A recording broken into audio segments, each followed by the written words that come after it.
الحمد لله رب العالمين والصلاة والسلام على نبينا محمد وعلى آله وصحبه أجمعين، أما بعد. رب اشرح لي صدري ويسر لي أمري واحلل عقدة من لساني يفقهوا قولي، رب زدني علما. قال الله تبارك وتعالى، ذكر فرماتے ہیں سبحان الذي أسرى بعبده ليلا من المسجد الحرام إلى المسجد الأقصى الذي باركنا حوله لنريه من آياتنا إنه هو السميع البصير.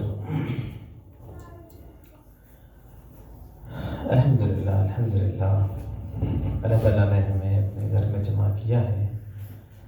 اللہ تعالیٰ ہم سب کو حق بات پر عمل کرنے کی توفیق عطا فرمائے. آج جو امت مسلمہ کے حالات ہیں، جو معاملات ہیں، ہم سب ان سے واقف ہیں. فلسطین میں مسلمانوں کے اوپر جو ظلم اور بربریت اور بہت بری طریقے سے جو انہیں اذیت پہنچائی جا رہی ہے اور جن حالات سے مسلمان گزر رہے ہیں، سوشل میڈیا جب انسان کھولتا ہے تو تکلیف ہوتی ہے. بچوں کو دیکھتے ہوئے آج ہی میں پڑھ رہا تھا کہ 11,000 سے زائد لوگ ابھی تک مارے جا چکے ہیں. آپ سمجھ سکتے ہیں کہ 11,000 ایک بہت بڑی تعداد ہے. 11,000 لاشیں جو مل چکی ہیں، اور ابھی تک کتنے لوگ جو ہے نا وہ دب چکے ہیں زمین کے نیچے، اور کتنے لوگ ابھی تک لاپتہ ہیں، وہ بھی ہزاروں میں ہیں جو ابھی تک لاپتہ ہیں. میں کل پرسوں سوچ رہا تھا کہ ہمارے ہاں جب ہمارا کوئی اپنا دنیا سے چلا جاتا ہے، کسی کا والد، کسی کی والدہ، بیٹا، بیٹی، تو وہ صدمہ انسان برداشت نہیں کر پاتا. تو سوچیں کہ پورا گھر تباہ ہو گیا، گھر کے سارے افراد ختم ہو گئے ہیں. اچانک شاید سے ایک دن پہلے، ایک رات پہلے سب خوشیوں کے ساتھ ہنس رہے تھے اور کیا اچھے حالات تھے، اور اچانک ہی سب تباہ برباد ہو گیا. اور دن بدن مشکلات بڑھتے ہی جا رہے ہیں، حالات مشکل سے مشکل ہوتے ہی جا رہے ہیں. ہم یہاں بیٹھ کے ان کے لیے دعا ہی کر سکتے ہیں کہ اللہ تعالیٰ ان کے حال پر رحم فرمائے. اللہ ہمارے مسلمانوں میں وہ غیرت، وہ جذبہ پیدا فرمائے کہ اپنے بھائیوں کی مدد کر سکیں، اور اس مشکل وقت میں اللہ تعالیٰ ہمیں اتحاد سے نوازے، ہمیں ایک کر دے، اختلافات، باہمی اختلافات ختم ہو جائیں. اللہ ان تکلیفوں میں جو ہمارے بھائی ہیں، اللہ تعالیٰ ان کی تکلیفیں دور فرمائے، ان ظالموں کے ہاتھوں کو اللہ تعالیٰ روک دے. آئے سوچتے ہیں اس موضوع پہ. میں چاہ رہا تھا کہ اب ان حالات میں ہمیں کیا کرنا چاہیے. یہ ایک الگ ٹاپک ہے. اکثر ہم میں سے اکثروں کو تو یہ نہیں پتا کہ مسجد اقصیٰ کیا ہے، اور ہم سوچتے ہیں کہ یہ لڑائی جھگڑے کیوں، کیا مسئلہ ہے ان کو. ٹھیک ہے، اسرائیلی چھوڑ دیں، فلسطینی چھوڑ دیں، کوئی ایک پیچھے ہٹ جائے، کہانی ختم. مسجد الاقصیٰ کیا ہے اور کیوں اتنی لڑائیاں اس کے لیے ہو رہی ہیں، کیوں اتنا یہ معاملہ اتنے عرصے سے، کئی سالوں سے یہ جنگ، یہ معاملات اسی طرح ہی ہیں اور بہتری نہیں آ رہی ہے. آخر اس کی اہمیت کیا ہے؟ یہ صرف ایک مسجد ہی تو ہے، کیوں اتنے لڑ رہے ہیں لوگ اس مسجد کے لیے؟ اس مسجد کو ذرا پہچانتے ہیں، جاننے کی کوشش کرتے ہیں کہ یہ مسجد کیا ہے. ہمیں پتا تو ہو، اکثر ہم میں سے بہت سارے بھائی عمرہ کرنے گئے ہیں، حج کرنے گئے ہیں، اللہ کے گھر مکہ مدینہ، ان کے بارے میں تو ہمیں کچھ نہ کچھ پتا ہوتا ہے، بچوں کو بھی پتا ہوتا ہے. لیکن مسجد الاقصیٰ کی طرف ہم میں سے کوئی نہیں گیا ہوگا، اور ہمیں اس کے بارے میں پتا بھی نہیں ہے، ہمیں اس کے بارے میں کچھ بھی نہیں پتا.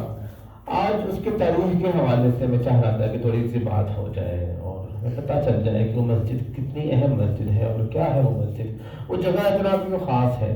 یہ جو آیت میں نے آپ کے سامنے پڑھی تھی، اللہ فرماتے ہیں پاک ہے وہ ذات، سبحان الذی اسری بعبدہ لیلا من المسجد الحرام الی المسجد الاقصی.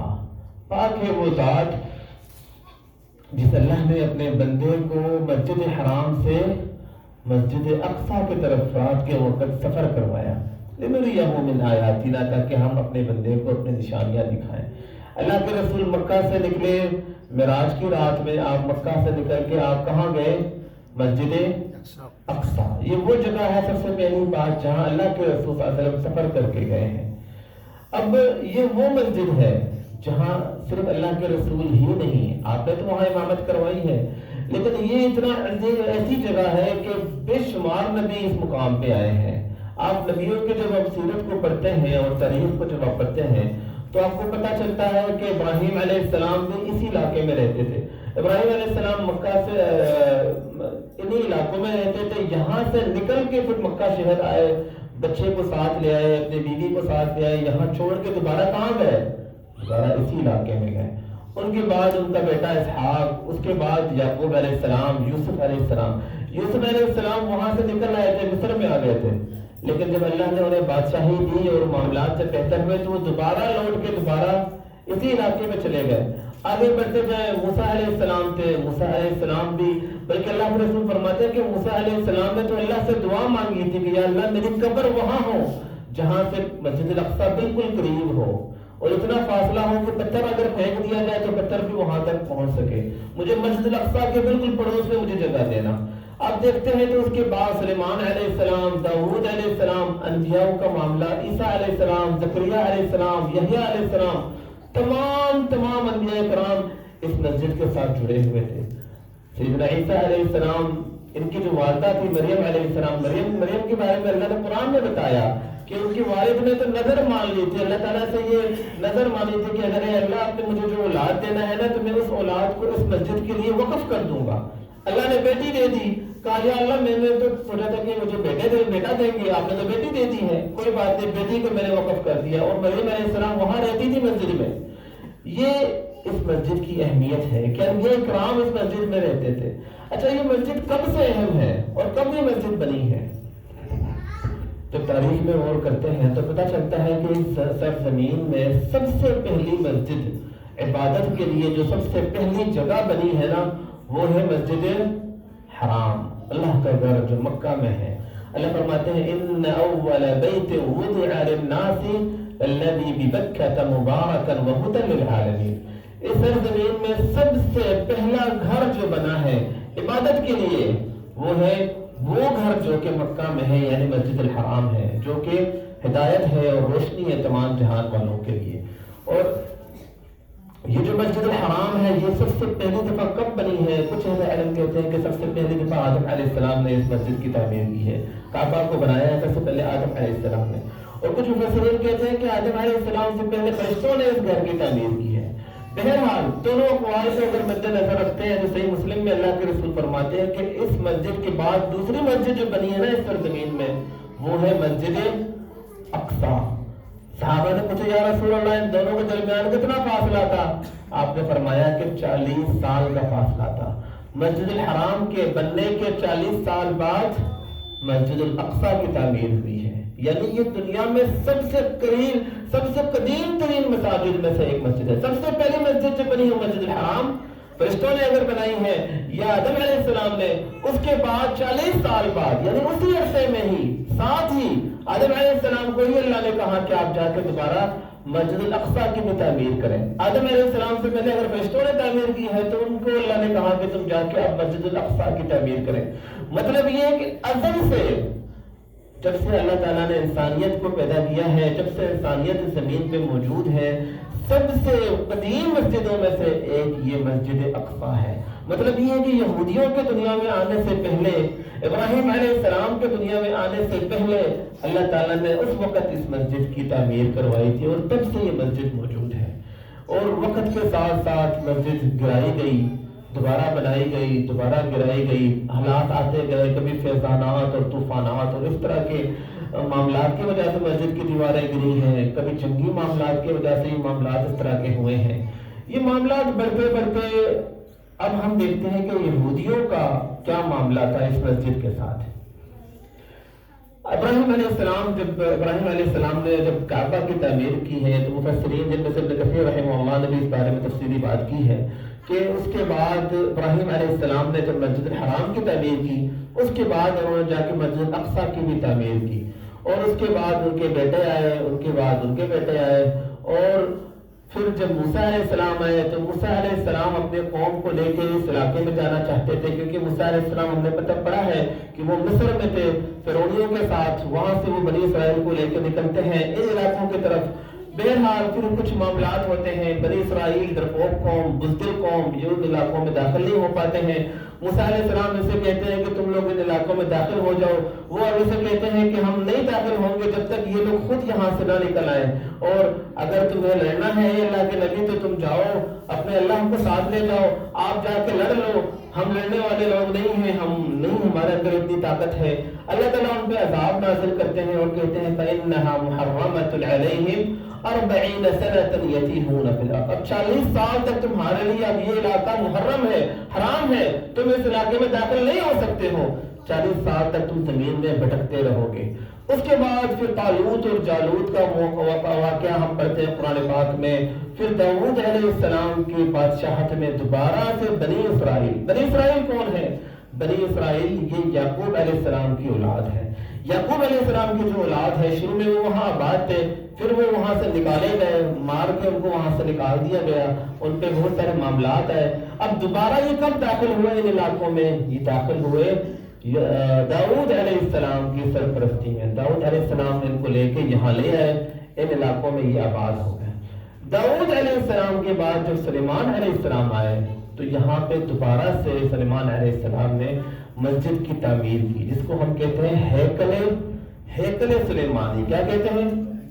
ہیکل سلیمانی۔ یہ جو میں باتیں بتا رہا ہوں نا میرے بھائیوں میری بہنوں، بہت اہم باتیں ہیں، اور یہ وہ تاریخ کی باتیں ہیں جو ہمیں جن کے بارے میں علم ہونا چاہیے، ہمیں پتہ ہونا چاہیے کہ مسجد الاقصیٰ کیا چیز ہے اور یہ مسجد کی تاریخ کیا ہے، بہت ہی عظیم تاریخ ہے، اور یہودیوں کا اس مسجد کے ساتھ کیا تعلق ہے یہ بھی ہم پڑھیں گے۔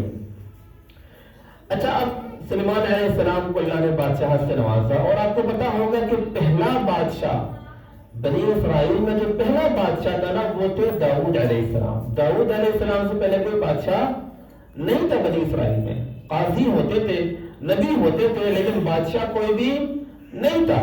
جو پہلا وآتاہ اللہ الملک والحکمت وعلمہ مما یشاء، اللہ نے داؤد علیہ السلام کو ملک، بادشاہت سے اور حکمت سے نوازا۔ اس سے پہلے بنی اسرائیل میں بادشاہت نام کی کوئی چیز نہیں تھی۔ اچھا، اب یہاں پہ داؤد علیہ السلام جب بادشاہ بنے، پھر ان کا جب بیٹا بادشاہ بنا، تو آپ کو پتا ہے کہ سلیمان علیہ السلام جنات سے کام کرواتے تھے، ایسے ہی ہے نا؟ آپ نے سنا ہوگا وہ جنات سے مساجد کی تعمیر کرواتے تھے، جنات سے بڑے بڑے کام کرواتے۔ اللہ فرماتے ہیں من محاریب و تماثیل و جفان کالجواب و قدور الراسیات، کہ وہ جنات سلیمان علیہ السلام کے لیے محراب بناتے تھے۔ محراب کہتے ہیں وہ جگہ جو نماز کے لیے جگہ جو بنائی جاتی ہے۔ تو سلیمان علیہ السلام نے انسانوں سے جنات کو ملا کے محاریب بنائے، بہت ساری مسجدیں بنوائیں، اور ان مسجدوں میں سے ایک مسجد جو سلیمان علیہ السلام نے اپنی عبادت کے لیے جو چیز جگہ خاص کی تھی، اور اسے کہتے ہیں ہیکل سلیمانی، جو کہ مسجد الاقصیٰ، مسجد کی مسجد ہی بنی ہے، لیکن وہ اس مقام پہ مسجد بنی تھی جہاں پہ آج مسجد اقصیٰ موجود ہے۔ وہاں پہ ظاہری بات ہے اللہ تعالیٰ نے اہل ایمان کو وہاں آباد کیا، بنی اسرائیل وہاں پہ آباد تھے، لیکن جب ہم قرآن پڑھتے ہیں تو ہمیں پتہ چلتا ہے جو یہودی قوم ہے نا، یہودی قوم، ان میں خیر نام کی کوئی چیز نہیں تھی۔ انہوں نے بے شمار نبیوں کو قتل کیے، اتنے نبیوں کو قتل کیے کہ ابن قیم رحمہ اللہ فرماتا ہے کہ الیاس علیہ السلام سے پہلے تک انہوں نے 1000 نبی قتل کیے۔ آپ سوچ سکتے ہیں کہ 1000 نبی انہوں نے قتل کیے ہیں، کوئی چھوٹی اماؤنٹ نہیں، بہت بڑی اماؤنٹ ہے۔ 1000 نبی انہوں نے قتل کیے، اور کئی نبیوں کو انہوں نے آرے سے 2 حصہ کر دیا، اور زکریا علیہ السلام کو انہوں نے آرے سے 2 حصہ کیا، انہوں نے ان کے بیٹے کو ذبح کیا، یحییٰ علیہ السلام کو۔ عیسیٰ علیہ السلام کو انہوں نے سولی پہ چڑھانے کی کوشش کی، اور انہوں نے اپنے طور پہ چڑھا دیا ہے، انہیں لگا کہ ہم نے عیسیٰ علیہ السلام کو بھی مار۔ یہ نبیوں کو قتل کرنے والی قوم تھی۔ اللہ تعالیٰ نے بہت دفعہ موقع دیا کہ شاید یہ سمجھ جائے، شاید ان کی اصلاح ہو جائے۔ ایک نبی آیا سمجھانے کے لیے، انہوں نے مار دیا۔ اللہ نے وہ نبی بھیجا کہ شاید اب اس کی بات سمجھ جائیں گے، انہوں نے اس کو بھی مار دیا۔ تیسرے نبی آئے، انہوں نے اس کو بھی مار دیا۔ یہ بدبخت قوم تھی، اور انہوں نے جب ان کے پاس نبی، ان کی اصلاح کے لیے نبی آتے تو یہ انہیں قتل کرتے، یہ ان پہ الزام لگاتے، یہ انہیں علاقے سے بدر کرتے، یہ جو کچھ کر سکتے تھے کرتے تھے۔ بہرحال سلیمان علیہ السلام کے بعد ان کے ان کرتوتوں کی وجہ سے، ان کی ان حرکتوں کی وجہ سے اللہ نے سورۃ الاسراء میں یہ واقعہ بیان کیا۔ اللہ فرماتے ہیں وَقَضَيْنَا إِلَى بَنِي إِسْرَائِيلَ فِي الْكِتَابِ، اور بنی اسرائیل کے بارے میں ہم نے لوح محفوظ میں یہ فیصلہ لکھ دیا تھا، یعنی اللہ نے لوح محفوظ میں پہلے یہ بات لکھ دی تھی ان کے بارے میں۔ لَتُفْسِدُنَّ فِي الْأَرْضِ مَرَّتَيْنِ وَلَتَعْلُنَّ علوا کبیرا، تم 2 بار زمین میں فساد کرو گے، مطلب ایسا فساد جو پورے روز زمین کو پتہ چلے گا کوئی فساد ہوا ہے، بہت بڑے پیمانے میں تم 2 بار فساد کرو گے، وَلَتَعْلُنَّ عُلُوًّا كَبِيرًا، اور تم بہت اونچائی میں چلے جاؤ گے۔ 2 باتیں اللہ نے بتائی ہیں، تم فساد کرو گے اور فساد کر کے تم بہت اوپر چلے جاؤ گے۔ فَإِذَا جَاءَ وَعْدُ أُولَاهُمَا بَعَثْنَا عَلَيْكُمْ عِبَادًا لَنَا أُولِي بَأْسٍ شَدِيدٍ، تو جب تم پہلی دفعہ تم زمین میں فساد پھیلاؤ گے نا، تو ہم تمہیں توڑنے کے لیے اور تمہیں انجام دکھانے کے لیے، تمہیں سبق سکھانے کے لیے اپنے کچھ اور بندے بھیجیں گے، اولی بأس شدید، جو بہت طاقتور ہوں گے، فجاسوا خلال الدیار، وہ تمہیں ماریں گے اور تمہارے گھروں میں گھس گھس کے ماریں گے، وکان وعدا مفعولا، اللہ فرماتے ہو یہ وعدہ پورا ہو گیا۔ اللہ نے یہاں پہ بتایا کہ 3 باتیں اللہ نے بتائی ہیں۔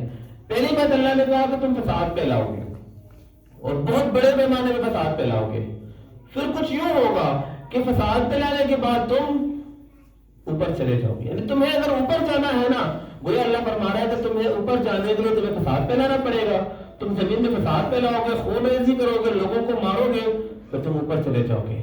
پھر کیا ہوگا؟ جب تم اوپر چلے جاؤ گے تو تم اوپر نہیں رہ پاؤ گے، کیونکہ تم نے اتنے نبی قتل کیے ہیں، تم نے دنیا میں اتنا فساد پھیلایا ہے کہ اللہ کا تمہارے بارے میں یہ فیصلہ ہے کہ تم ذلیل رہو گے، اور جب تم اوپر چلے جاؤ گے تو پھر ہم اپنے بندوں کو بھیجیں گے جو تمہارے گھروں میں گھس گھس کے تمہیں ماریں گے، وَكَانَ وَعْدًا مَفْعُولًا، اور یہ میرا وعدہ پورا ہو کے رہے گا۔ تو یہ وعدہ محدثین رحمہ اللہ فرماتے ہیں کہ اس میں بہت سارے لوگوں نے بہت سارے واقعات بیان کیے، لیکن جو زیادہ راجح قول ہے وہ کہتے ہیں کہ بخت نصر ایک بادشاہ تھا جو بابل شہر عراق کا بادشاہ تھا اس وقت، یہ سلیمان علیہ السلام کے کوئی 250-300 سال بعد۔ اب سلیمان علیہ السلام کے وقت تو یہ بڑے اچھے بن گئے تھے، پھر اس کے بعد یہ بگڑنا شروع ہو گیا، پھر بگڑتے انہوں نے نبیوں کو قتل کرنا پھر سے شروع کر دیا، پھر سے انہوں نے قتل غارت جو کچھ ان کے بس میں آیا انہوں نے کیا، پل بدماشی کی، جو اللہ نے کہا کہ تم اس طرح فساد پھیلاؤ گے کہ پورے دنیا کو معلوم پڑے گا تمہیں فساد پھیلایا ہے۔ پھر یہ بخت نصر ایک بادشاہ تھا، اور اس بادشاہ نے ان کے اوپر حملہ کر کے انہیں ایسے مارا، اور ان کی کتابوں میں ہے کہ 90,000 یہودیوں کو اس نے مارا۔ کتنے؟ 90,000۔ آپ سوچ سکتے ہیں کہ 90,000 کتنی بڑی اماؤنٹ ہے، کتنی بڑی تعداد ہے کہ 90,000 یہودی اس شخص نے مارا ہے، اور ایسے مارا ہے کہ اس کے بعد انہوں نے ان کو مار کے مسجد الاقصی گرا دی، ہیکل سلیمانی ختم کر دیا، وہ نشانات ختم کر دیے، وہ دیوار ختم کر دیے، وہ آثار ختم کر دیے، اور کہا کہ آج کے بعد مجھے کوئی یہودی ان علاقوں میں نظر نہ آئے، سب یہاں سے آؤٹ، اور سب کو وہاں سے آؤٹ کروایا، اور یہ یہودی پھر نکل کے پھر الگ الگ علاقوں میں جا کر بسے۔ اور جب اللہ کے رسول مدینہ میں آئے تو آپ کو پتا ہوگا کہ وہاں پہ 3 یہودیوں کے بڑے بڑے خاندان تھے، بڑے بڑے قبیلے تھے، بنو خزرج، بنو قینقاع، بنو نذیر، یہ بڑے بڑے یہودیوں کے وہاں موجود تھے۔ تو یہ کہاں سے آئے تھے؟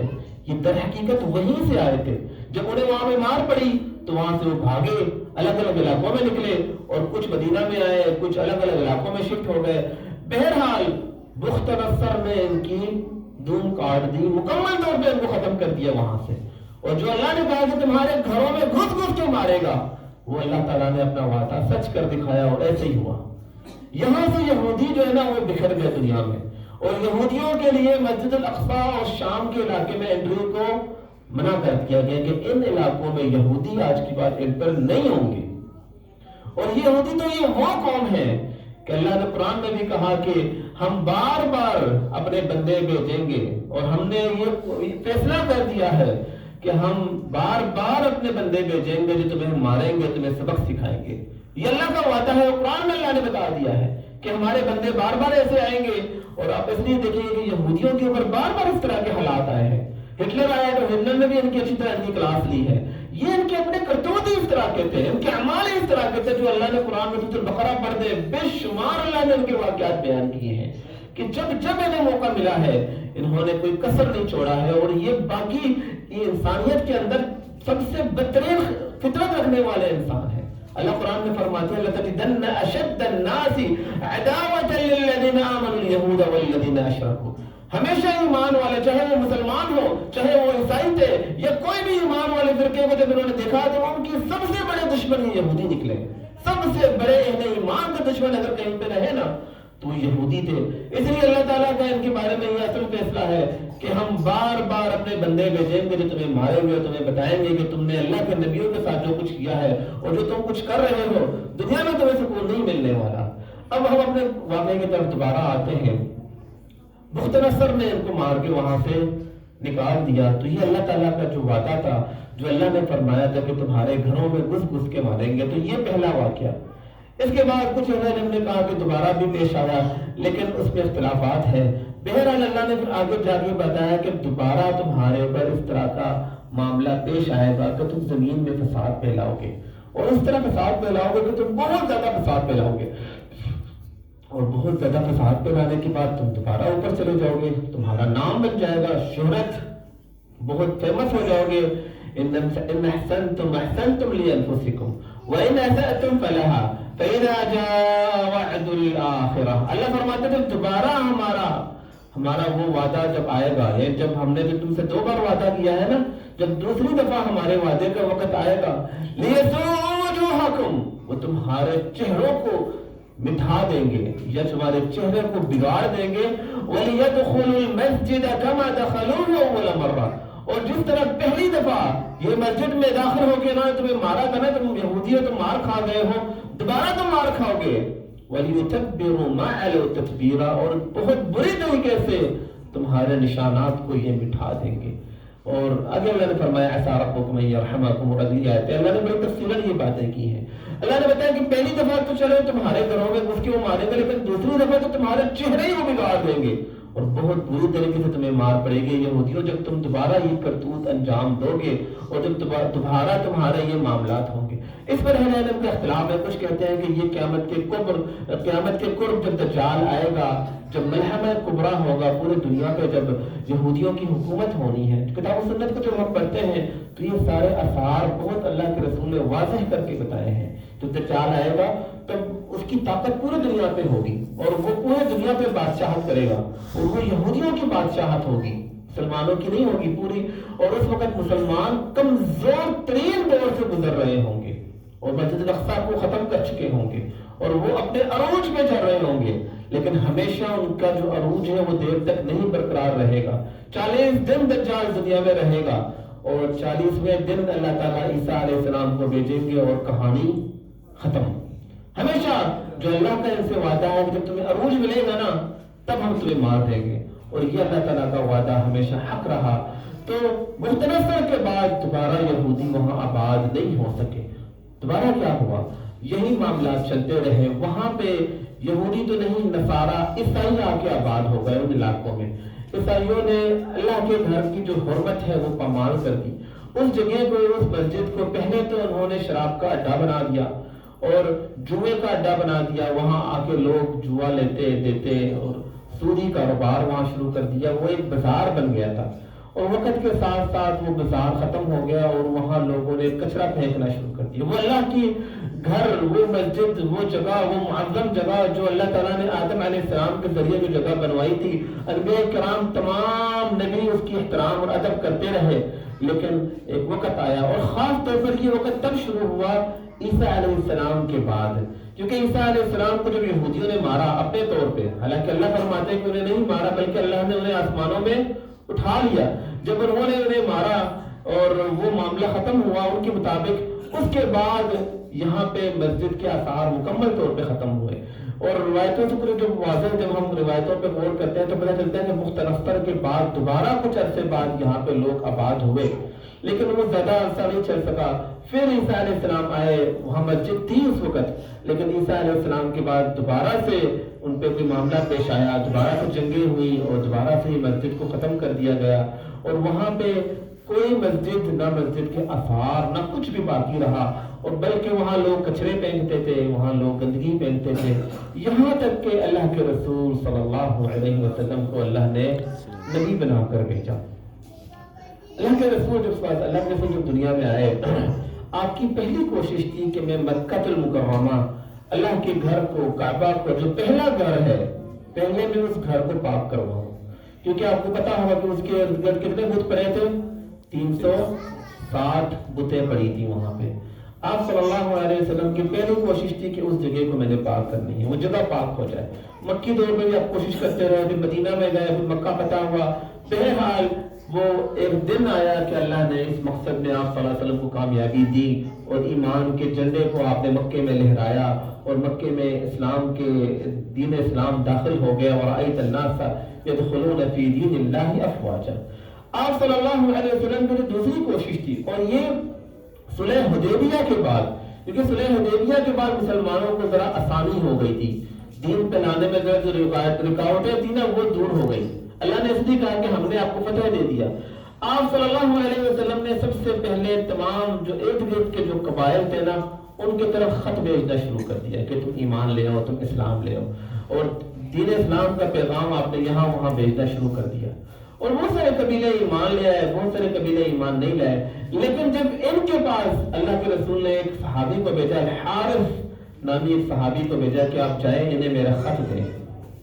ان کے پاس وہ صحابی گئے خط دینے کے لیے، انہوں نے اللہ کے رسول کے اس صحابی کو پکڑا، باندھا اور اسے جان سے قتل کر دیا۔ حالانکہ اس زمانے میں جو پیغمبر ہوتے تھے نا، پیغام لانے والے، ان کو نہیں مارا جاتا تھا، لیکن انہوں نے ان کو قتل کر کے گویا جنگ کا اعلان کر دیا کہ ہم کسی سے ڈرنے والے نہیں ہیں۔ آپ صلی اللہ علیہ وسلم کو بہت غصہ آیا اس چیز پہ کہ انہوں نے ایسے کیوں کیا، نہیں ماننا تھا تو نہ مانتے، لیکن قتل کیوں کیا؟ آپ نے فوراً مسلمانوں کو تیار کیا، ایک لشکر تیار کر کے جنگ موتا ایک معرکہ، آپ صلی اللہ علیہ وسلم خود ساتھ میں نہیں گئے، آپ نے اس جنگ میں صحابہ کرام کو بھیجا کہ تم جاؤ، اور آپ نے انہیں بتایا کہ وہاں اس میدان پہ جانا ہے، اور آپ نے باقاعدہ اس جنگ کی پوری تیاری آپ نے خود کروائی تھی۔ آپ نے کہا تھا کہ فلاں صحابی سب سے پہلے جھنڈے کو پکڑے گا، پھر آپ نے فرمایا کہ اگر یہ شہید ہو گئے تو اس صحابی کی ڈیوٹی ہے کہ یہ جھنڈے کو پکڑیں گے، اگر یہ بھی شہید ہو گئے پھر ان کی ڈیوٹی ہے کہ یہ نہیں پکڑیں گے، اگر یہ بھی شہید ہو گئے پھر ان کی ڈیوٹی ہے۔ یہ گویا آپ پہلے بتا رہے تھے کہ تم سب نے شہید ہونا ہے اس جنگ میں، اور آخر میں آپ نے فرمایا ثم مسك الراية سيف من سيوف اللہ، اور اس کے بعد جھنڈے کو پکڑا اللہ کی تلواروں میں سے ایک تلوار نے، جس کا نام تھا خالد بن ولید رضی اللہ عنہ، اور اللہ نے مسلمانوں کو اس جنگ میں بہت بڑی کامیابی دی۔ یہ بہت ہی طویل جنگ تھی، بہرحال اس میں مسلمان کامیاب ہوئے، اور مسلمانوں کی تعداد سے ان کی تعداد کو 10 گنا زیادہ عیسائی مسلمانوں کے سامنے تھے، لیکن اللہ نے انہیں کامیابی دی، مسلمان لوٹ آئے۔ کچھ دیر بعد جب عیسائی جب یہاں پہ شکست کے شکار ہو گئے، انہوں نے سوچا کہ نہیں، اب ہم خاموش نہیں رہ سکتے، کیونکہ اس وقت جو رومی تھے نا وہ دنیا کا سپر پاور ہے، یعنی جس طرح ہم سمجھ لیں کہ آج ہم کہہ سکتے ہیں کہ امریکہ ہے نا، تو اس وقت روم تھا سپر پاور۔ اب کون سے مسلمان یہ جا کے لڑ پڑے اور انہیں ہرا کے ان کے گھروں میں انہیں ہرا کے آ گئے، تو یہ خاموش تو نہیں رہنے والے۔ انہوں نے تیاری کر لی، اور ایک بہت بڑی لشکر تیار کر کے، بہت بڑی فوج تیار کر کے انہوں نے سوچا کہ ہم جائیں گے مکہ پہ حملہ کریں گے، اور مکہ مدینہ سب کچھ ختم، انہوں نے ہم سے منگا لیا، ہم بتاتے ہیں۔ اللہ کے رسول صلی اللہ علیہ وسلم کے پاس جب پیغام آیا، یہ وہ دور تھا جب مسلمانوں میں غیرت نام کی کوئی چیز ہوتی تھی، جو آج اللہ معاف فرمائے کہ ہمارے اندر وہ چیز بہت کم ہے، اللہ ہماری اصلاح فرمائے۔ اس وقت ان میں وہ نہیں، نہ ان کے پاس نہ اتنی تعداد تھی مسلمانوں کے پاس، نہ اتنے ہتھیار تھے، اتنے ایسے ایٹم بم اور اس طرح کے بڑے بڑے جو شاہین واہین جو ہم دیکھتے ہیں، نہیں، کچھ نہیں تھا، بس ایمان تھا، اللہ پہ یقین تھا، جانتے تھے کہ اللہ ہمارے ساتھ ہے۔ جب اللہ کے رسول کو پتا چلا کہ وہ 2 لاکھ کے تعداد میں، کتنے 2 لاکھ کے تعداد میں عیسائی وہاں جمع ہو کے نکل چکے ہیں مدینہ کی طرف، منافقوں نے آ کے کہا کہ اب کہانی ختم، محمد صلی اللہ علیہ وسلم کی جو پلاننگ ہے نا سب ختم ہو گیا، انہوں نے کہا کہ ہمیں ختم کر دینا ہے۔ 2 لاکھ، ہم تو 2 لاکھ یہاں پہ لوگ نہیں رہتے مدینہ مکہ میں، مدینہ میں 2 لاکھ لوگ نہیں ہیں، لشکر تو دور کی بات، عورتوں کو بچوں کو سب کو ملاؤ تو بھی اتنے نہیں بن رہے ہیں، تو ہم وہاں ان سے کیا مقابلہ کر سکتے ہیں، ہم ختم، کہانی ختم ہو گئی، ہم ہار گئے۔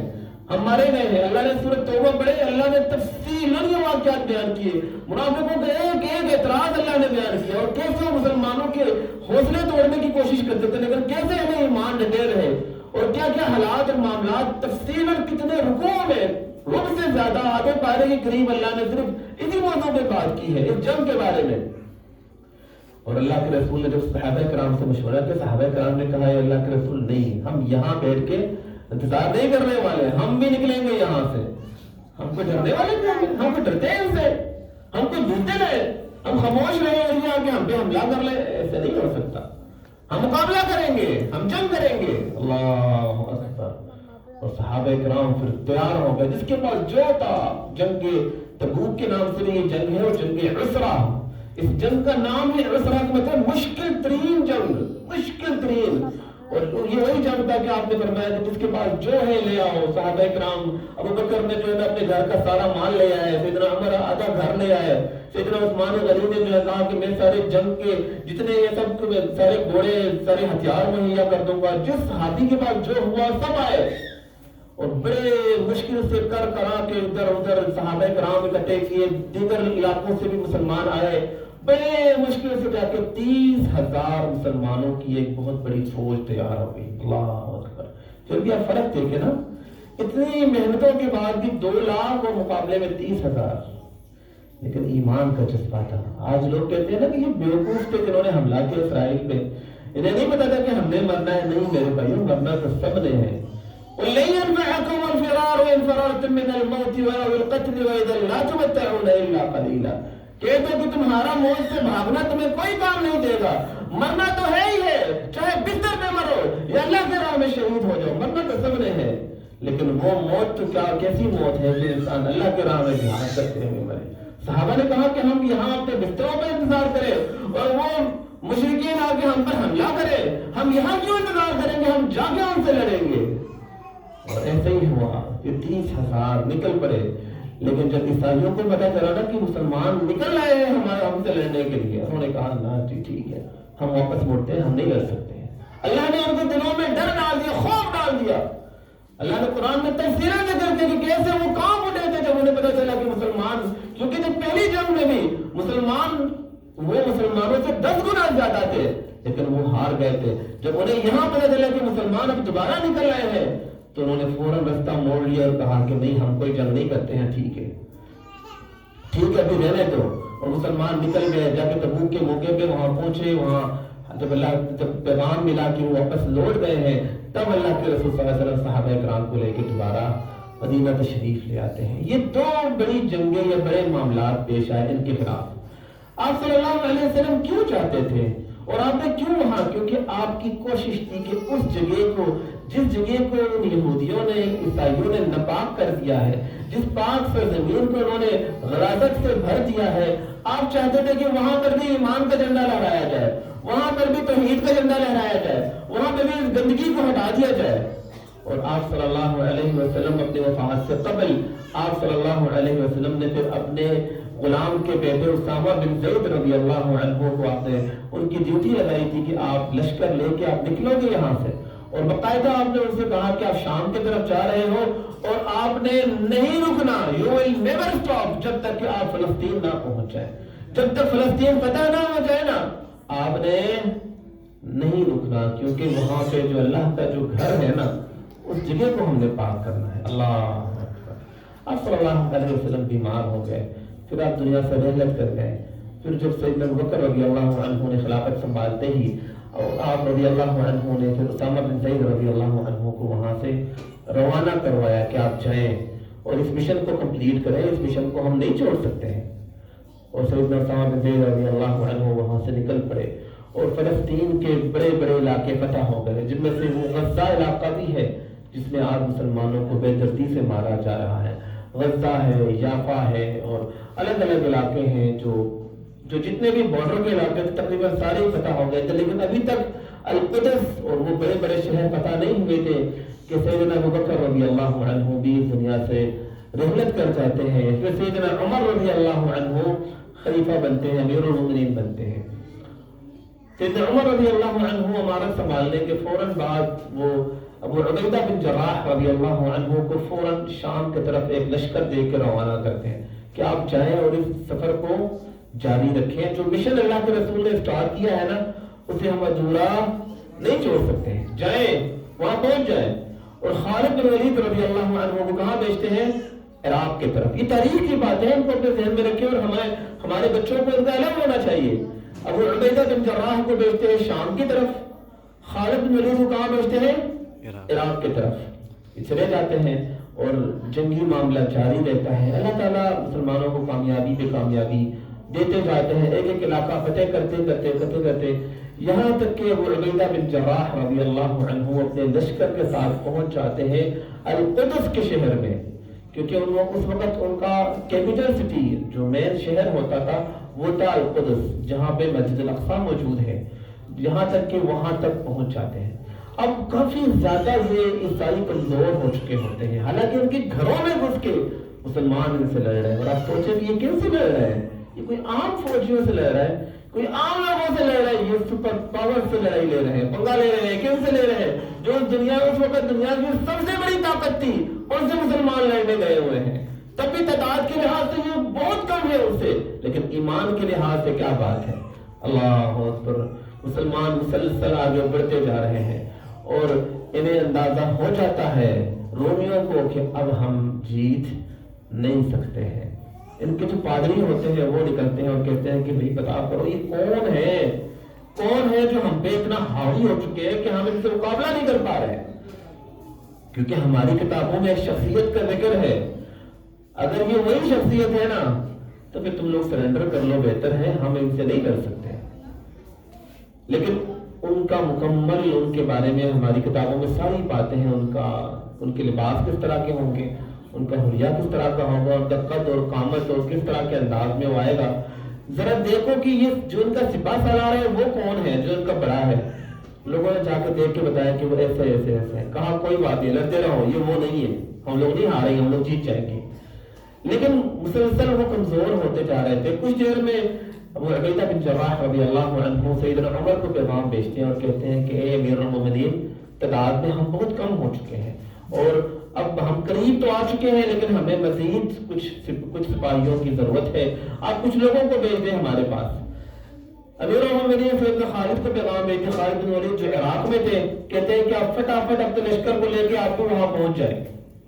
وہ اپنے لشکر کو لے کے وہاں پہنچ جاتے ہیں. اور میں آپ کو مزے کی بات بتاؤں, یہ سیدنا ابو عبیدہ کا کہ لشکر کو ملا لو اور خالد بن ولید کے لشکر کو ملا لو, ان سب کی تعداد تاریخی روایات کے مطابق 6000 سے زیادہ نہیں تھے, اور وہ اپنے علاقے میں ہزاروں میں لاکھوں میں تھے.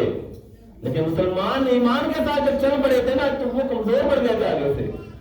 اب جب سیدنا خالد بن ولید وہاں شامل ہو گئے, مسلمانوں نے تکبیرات بلند کیے, نعرہ تکبیر نعرہ تکبیر. انہوں نے کہا چلو بتا کرو کون آ گیا, دیکھو یہ کون ہے, یہ وہ تو نہیں ہے. جب بتایا گیا کہا کہ نہیں بے فکر ہو جاؤ, ہم لوگ نہیں ہاریں گے, یہ وہ نہیں ہے.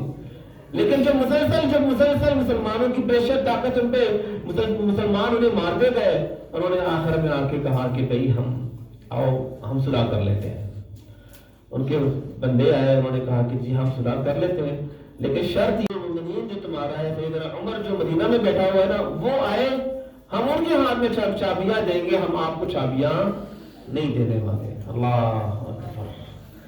اب سیدنا ابو بکر ابو عبیدہ نے عمر بن خطاب رضی اللہ عنہ کو پیغام بھیجا کہ آپ تشریف لائیں, کیونکہ کنجیاں تو انہوں نے آپ کے ہاتھ میں دینی ہے, تو آپ آئیں معاملے کو حل کریں. اب وہاں سے مدینہ سے نکل کے آ رہے ہیں سیدنا عمر رضی اللہ عنہ, اور آپ ذرا سوچیں کہ یہ کون سے سیدنا عمر ہے جو آج آپ سمجھ لیں کہ جو امریکہ کو ہرانے جا رہا ہے, جو روم کو ہرانے, جس نے روم کے جو نا وہ بنیادیں ہلا کے رکھ دیے, جس نے بے شمار ممالک فتح کر لیے, اور انہیں تھا کہ بس اب بہت بڑے فوج کو لا کے سیدنا عمر ایک بہت بڑے فوج کے ہمراہ آ رہے ہوں گے, اور پتہ نہیں نوکر چاکر غلام ادھر ادھر اور کتنے زبردست پروٹوکول میں آ رہے ہوں گے, اور یہودی اور عیسائی اپنے گھروں کے چھتوں پہ بیٹھ کے دیکھ رہے ہیں کہ اب مسلمانوں کا بادشاہ آ رہا ہے, امیر المومنین آ رہا ہے, پتہ نہیں کتنی بڑی فوج کو لا کے ہمارے پاس آ رہا ہوگا. اللہ اکبر. اور وہ امیر المومنین کس طرح آتے ہیں؟ جب تاریخ کو پڑھتے ہیں تو پتہ چلتا ہے وہ ایک سواری، ایک اونٹنی پہ، ایک اونٹنی اور ایک سیدنا عمر اور ایک ان کا غلام، اونٹنی کے ایک طرف پانی، ایک طرف جو کا پانی تھا اور ایک طرف کھجور، آگے انہوں نے جو ہے نا وہ پانی رکھا ہوا سادہ پانی، پیچھے ان کے سامان، اور طے یہ ہوا تھا کہ 1 میل تک بادشاہ بیٹھیں گے، غلام پیدل چلیں گے ساتھ ساتھ، اور 1 میل بعد غلام بیٹھیں گے سواری پہ اور بادشاہ پیدل چلیں گے ساتھ ساتھ۔ اللہ اکبر، اللہ اکبر۔ اور کپڑوں کی حالت یہ کہ کپڑے 17 جگہوں سے کپڑے پھٹے ہوئے، کتنی جگہوں سے؟ 17 جگہوں سے کپڑے پھٹے ہوئے۔ میرے خیال سے جتنے لوگ یہاں بیٹھے ہیں ہم میں سے کسی کے کپڑے بھی نہیں پھٹے ہیں، ایک جن کی بھی پھٹے، بالکل صاف ستھرے کپڑے ہم نے پہنے، اور وہ مسلمانوں کے بادشاہ آ رہے ہیں۔ اور مزے کی بات یہ ہے کہ اب وہ جب آتے جب مسجد الاقصی کے قریب ہی ٹائم آ جاتا ہے باری چینج کرنے کا، تو سیدنا عمر اتر جاتے ہیں، غلام سے کہتے ہیں کہ آپ بیٹھ جائیں، غلام کہتے ہیں امیر المومنین خبردار، رول از رول، آپ کی باری ہے، آپ نے بیٹھنا ہے، کوئی بات نہیں۔ ٹھیک ہے جی، اب چلے بہت، اب وہاں سے نا یہودی عیسائی اپنے گھروں سے دیکھ رہے ہیں کہ 2 لوگ آ رہے ہیں، انہوں نے کہا پتہ نہیں کہ مسافر آ رہے ہوں گے، خیر ہے، ان کے ذہنوں کو مان نہیں کہ یہ شخص جو پیدل چل کے آ رہا ہے یہ امیر المؤمنین ہے، یہ مسلمانوں کا بادشاہ ہے۔ اللہ اکبر۔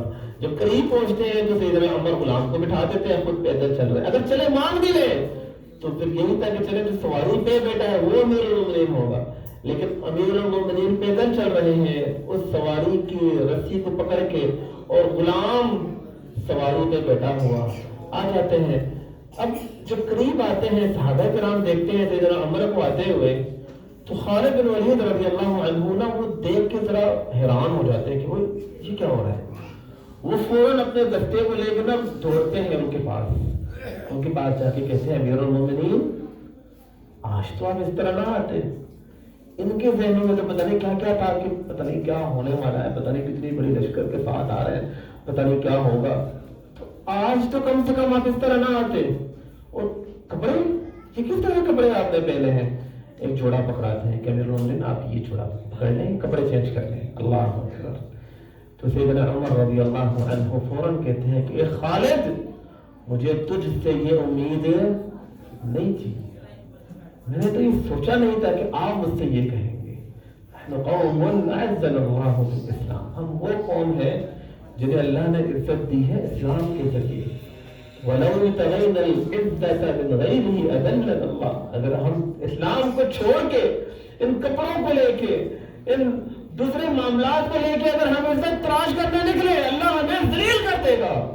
اللہ نے ہمیں ان چیزوں کی وجہ سے عزت نہیں دی ہے۔ خالد تم یہ کہہ رہے مجھے کہ میں اس حال میں ہوں، میں جیسے ہوں میں ٹھیک ہوں، پیچھے کر دو یہ کپڑے، میں جیسے ہوں ایسے ہی ٹھیک ہوں۔ ہم نے کپڑے نہیں دکھانے ہیں، ہم مومن ہیں، ہم ایمان کو لے کے نکلے ہیں، ہمیں ان چیزوں کا کوئی پرواہ نہیں ہے۔ اللہ اکبر۔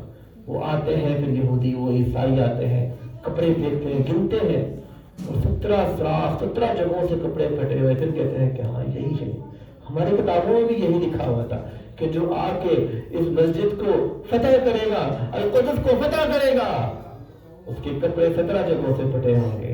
آئیں، یہ مسجد الاقصی کی کنجیاں ہیں اور آپ اس کے ہیں۔ اللہ اکبر، اللہ اکبر۔ وہ ایک دور تھا جب مسلمانوں نے اس مسجد کو فتح کیا تھا، اور پھر سیدنا عمر رضی اللہ عنہ وہاں آتے ہیں اور ان کے ساتھ ایک معاہدہ لکھتے ہیں جسے العہدہ العمریہ کہا جاتا ہے، اور آج بھی وہ معاہدہ کے نسخے موجود ہیں کہ سیدنا عمر رضی اللہ عنہ نے اس معاہدے میں کیا کیا لکھا تھا، اور اس معاہدے میں انہوں نے اسلام کی وہ باتیں لکھی تھی کہ کسی بچے کو نہیں مارا جائے گا، کسی عورت کو نہیں مارا جائے گا، کسی کو غلام نہیں بنایا جائے گا، یہ آزاد ہے، ان کی جو عبادت گاہیں ہیں نہیں توڑی جائیں گی، ان کی عبادت گاہیں آزاد ہیں، یہ اپنی عبادت گاہوں میں اپنی عبادتیں کرتے رہیں، ان کی جو صلیب ہے نہیں توڑے جائیں گے، کسی کو نقصان نہیں پہنچایا جائے گا۔ جیسے مسلمان زکوٰۃ دیتے ہیں نا، ویسے یہ لوگ جزیہ دیں گے، بس یہ فرق ہے کہ یہ مسلمان ہے زکوٰۃ دیں گے اور مسلمان نہیں ہے وہ جزیہ دیں گے، اور یہ ہمارے درمیان امن کے ساتھ سکون کے ساتھ رہیں گے، اور بہت ساری اس طرح کی انہوں نے باتیں رکھی. وہ حیران ہو گئے تھے, انہیں تھا کہ بس اب ہماری شامت آ گئی ہے, انہوں نے ہمارے گلے کاٹ دینے ہیں. لیکن نہیں, وہ معاہدہ لکھ کے مسلمانوں نے ان کو امن کے ساتھ وہاں رہنے دیا. اور پھر سیدنا عمر جب ان معاملات سے فارغ ہوئے, انہوں نے کہا کہ ذرا مسجد الاقصیٰ بھی دکھا دو مجھے, مسجد الاقصیٰ کہاں ہے. اب نکلتے ہیں اپنے ساتھیوں کے ساتھ, القدس کے علاقوں میں گھوم رہے ہیں, کبھی اس گلی میں جاتے ہیں, کبھی اس گلی میں جاتے ہیں, کبھی یہاں کبھی وہاں. مسجد الاقصیٰ کہاں ہے؟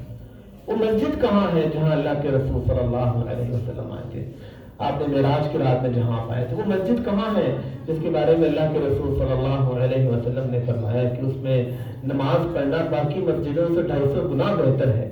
وہ مسجد کہاں ہے جس کے بارے میں آپ نے فرمایا کہ عبادت کی نیت سے آپ نہیں سفر کر سکتے سوائے 3 مساجد میں, مسجد الحرام اور مسجد النبوی اور مسجد اقصیٰ, جہاں پہ لوگ عبادت کی نیت سے سفر کر سکتے ہیں. وہ مسجد کہاں ہے جس کے بارے میں سلیمان علیہ السلام نے اللہ سے یہ دعا مانگی تھی کہ یا اللہ, جو اس مسجد میں آتا ہے, اس مسجد میں آ کے 2 رکعتیں پڑھے, صرف نماز کی نیت سے آئے, اے اللہ اس کے گناہوں کو ایسے معاف کر دے جیسے اس کی ماں نے اسے آج ہی پیدا کیا ہے. وہ مسجد کہاں ہے؟ وہ عظیم مسجد کہاں ہے جس کے لیے اللہ کے رسول صلی اللہ علیہ وسلم جس کی دیدار کرنا چاہتے تھے, اور جس مسجد کو حاصل کرنے کے لیے آپ نے صحابہ کرام کو شروع سے سمجھایا تھا؟ آخر وہ مسجد کہاں ہے؟ تلاش کرتے ہیں, یہاں تلاش, وہاں تلاش, وہاں تلاش, نہیں کوئی مسجد ہے. پھر ان سے پوچھتے ہیں, عیسائیوں کا جو پادری تھے نا, ان سے پوچھتے ہیں کہ مجھے بتاؤ مسجد کہاں ہے؟ کہتے ہیں کون سی مسجد, یہاں کوئی مسجد نہیں ہے. کہا کیسے مسجد نہیں ہے؟ مسجد ہے یہاں پہ, تم ان کے پادری ہو, تم بڑے تو نہیں, ایسے نہیں پتا. کہا مجھے نہیں پتا. پھر پادریوں نے کہا اچھا وہ مسجد جس کی یہودی تعظیم کرتے ہیں؟ کہا جی ہاں وہ مسجد. کہا آؤ میں دکھاتا ہوں. سیدنا عمر رضی اللہ عنہ کو وہ لے کے جاتے ہیں اور ایک جگہ لے کے جاتے ہیں جہاں گندگی جمع ہوتی ہے, بہت زیادہ گندگی جمع ہے. کہتے ہیں یہ مسجد ہے. سیدنا عمر کہتے ہیں مسجد کی بات کر رہا ہوں, مسجد اقصیٰ کہاں ہے؟ کہا یہی مسجد ہے. یہ دیوار نظر آ رہی نا, وہاں سے ایک دیوار باقی تھی, یہ دیوار جو ہے نا یہ دیوار ہے, باقی بس یہی مسجد ہے. تو سیدنا عمر رضی اللہ عنہ رو پڑتے ہیں کہ ان ظالموں نے اللہ کے گھر کے ساتھ کیا کیا ہے. ان ظالموں نے اس حد تک اس چیز کا لحاظ نہیں رکھا کہ یہ اللہ کا گھر ہے. انہوں نے اس انداز سے یہاں گندگیاں پھینکی ہیں, یہاں پہ انہوں نے کوڑا کرکٹ یہاں جمع کیا ہے. یہ کس طرح کے لوگ ہیں, یہ کیسے لوگ ہیں؟ واقعی میں یہ اس مسجد کے اہل نہیں تھے, اس لیے اللہ نے انہیں اس مسجد سے نکال دیا ہے. اور فوراً اپنا چادر اتارتے ہیں اور وہ گندگی لے کے اس چادر میں ڈالنا شروع کر دیتے ہیں, اور صحابہ کرام کو اپنے ساتھ ملا کے اس جگہ کو صاف کروا دیتے ہیں. اس جگہ کو صاف کرتے کرتے یہاں تک کہ مسجد کی دیواریں نظر آنے لگتی ہیں, اور پھر صحابہ کرام کو ساتھ میں ملا کے وہاں پہ ایک مسجد کی تعمیر کرتے ہیں. اس وقت اسباب کم ہونے کی وجہ سے لکڑی کی مسجد بناتے ہیں جس میں 3000 نمازی نماز پڑھ سکتے ہیں, اور مسجد تعمیر کر کے پھر آپ وہاں پہ نماز ادا کرتے ہیں, اور سورۃ صاد اور سورۃ الاسراء کی تلاوت کرتے ہیں اپنی نماز میں, اور اللہ کا شکر ادا کرتے ہیں. اس کے بعد آپ صحابہ کرام کو وہاں پہ تعین کرتے ہیں کہ تم لوگوں نے یہاں رہنا ہے, اس مسجد کا خیال رکھنا ہے, اس مسجد کو آباد رکھنا ہے, یہ اللہ کا گھر ہے, اس کی بے حرمتی نہ ہو. اس طریقے سے مسلمانوں نے اس مسجد کو حاصل کیا. یہ ان کی طریق ہے, یہ وہ طریق ہے جس سے آج ہم غافل ہیں, یہ وہ طریق ہے جس کا آج ہمیں نہیں پتا. اس کے بعد کیا ہوا, طریق بہت لمبی ہے, لیکن میرے خیال سے وقت بھی کافی ہو گیا. کچھ بھائی بار بار گھڑی کی طرف دیکھ رہے ہیں کہ جو ہے نا یہ بات ختم ہونے کو جا رہی ہے. آج کے لیے میرے خیال سے اتنا کافی ہے. انشاءاللہ پھر کبھی اگر اللہ نے چاہا تو ہم آگے پڑھیں گے کہ اس کے بعد کیا ہوا, اور کیسے دوبارہ مسلمانوں سے یہ مسجد کس نے لی, اور پھر کیسے لی, اور مسلمان اس وقت کن حالات سے گزر رہے تھے, اور کیا حالات اور کیا معاملات تھے مسلمانوں کے, اور پھر کب صلاح الدین دوبارہ آئے, اور کب صلاح الدین نے دوبارہ اس مسجد کو فتح کیا, اور اس کے بعد کب تک مسلمانوں کے پاس یہ مسجد رہی, اور پھر کب دوبارہ یہودی اس میں داخل ہوئے, اور اس کے بعد آج تک کیا کیا حالات وہاں پہ گزرے ہیں. اور آج یہودیوں میں اتنی ہمت آ گئی ہے کہ وہ آج مسلمانوں کو وہاں پہ قتل عام کرتے جا رہے ہیں, اور مسلمانوں کو ان کے علاقے سے بے دخل کرنے کی کوشش کیا جا رہا ہے. یہ وہ مسجد ہے جب ان کو یہودیوں کو جب بخت نصر نے وہاں سے نکال دیا تھا نا, بخت نصر نے, میں نے بتایا شروع میں کہ جب انہوں نے ان کی ہیکل سلیمانی ختم کر کے وہاں سے نکال دیا نا, دوبارہ یہودی وہاں داخل نہیں ہو سکے، یا کچھ روایتوں کے مطابق اس کے بعد اگر آئے بھی تو اس کے کچھ ٹائم بعد دوبارہ وہاں سے نکال دیے گئے، پھر وہ داخل نہیں ہو سکے، اور وہاں عیسائی رہتے تھے لیکن یہودی کبھی داخل نہیں ہو سکے، اور مسلمان کہاں کس مقام پہ جا کے مسلمان اتنے کمزور ہو گئے کہ یہودیوں نے پھر اس مسجد کو اور قدس کو اپنا دوبارہ کیپٹل سٹی بنایا، اور دوبارہ اس مسجد پہ قابض ہو کے بیٹھ گئے ہیں، اور آج کہہ رہے ہیں کہ نہیں یہ جگہ ہماری ہے، اور آگے کیا ہوگا، اور اللہ کے رسول نے اس مسجد کے بارے میں کیا پیشن گوئیاں دی ہیں، جو میں نے آیات بتائی ہے کہ اللہ نے فرمایا کہ جب تم فساد پھیلاؤ گے، یہودیوں نے کہا جب تم فساد پھیلاؤ گے تب تم اوپر جاؤ گے، جب تم اوپر جاؤ گے تو ہم تمہیں تباہ اور برباد کر دیں گے۔ اس آیت کا اللہ کے رسول صلی اللہ علیہ وسلم کی احادیث سے ان کو جوڑ کے جو معاملات واضح ہو رہے ہیں، وہ پھر کبھی وہ کسی موقع پہ اللہ تعالیٰ سے دعا ہے کہ اللہ تعالیٰ ہمارے دلوں میں ان باتوں کو بتا دے، اللہ تعالیٰ اس مسجد کی اہمیت کو ہمیں سمجھا دے، اللہ تعالیٰ دوبارہ مسلمانوں میں وہ ایمان جذبہ ایمان پیدا فرمائے، اللہ تعالیٰ ہمیں دوبارہ اپنے دین کی طرف لوٹنے کی توفیق عطا فرمائے، اللہ ہماری اصلاح فرمائے، اور اللہ تعالیٰ ہمارے جو مظلوم بھائی ہیں ان کی مدد فرمائے، اپنے غیر سے ان کی تکلیفوں کو دور فرمائے۔ اقول قولی ھذا استغفر اللہ لی ولکم ولسائر المسلمین فاستغفروہ انہ هو الغفور